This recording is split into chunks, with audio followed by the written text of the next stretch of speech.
Walking in freedom is this week's subject. First of all, what is freedom? Freedom isn't necessarily the egoic want of doing whatever it is you want. In order to have true freedom, there has to be a life lived in grace, and grace brings gratitude.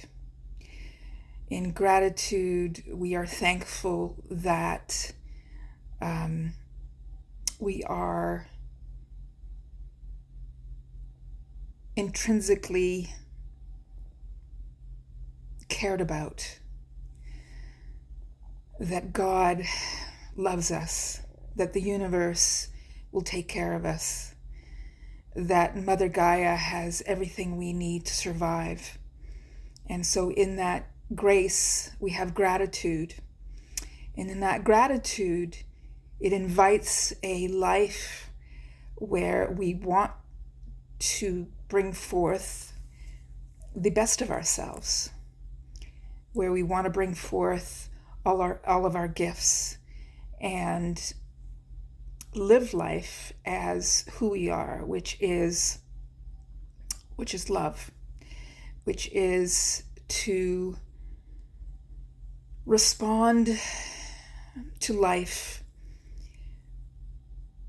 in love, from love. That is true freedom, where we are not overtaken by egoic desires to prove ourselves or to satisfy any kind of void in ourselves, because we are filled with love. And so, walking in freedom, there is a responsibility to remember that moment to moment. And in that responsibility, we do not take anything for granted. And we realize that true freedom, we are in alignment with the truth. That is true freedom. Because when you are aligned with the truth, then your path becomes very clear. Your path becomes clear in becoming your authentic self, where you're not acting out of a need to be significant or a need to have some kind of void filled. And that brings a lot of freedom in just being that authentic, loving self that is a gift to the world. And that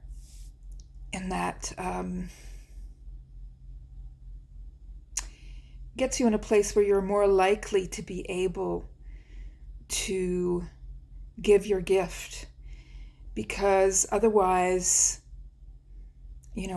otherwise you're living in fear, and most people who live in fear tend to isolate themselves and not truly live their authentic selves. And so walking in freedom invites you to be the best you can be.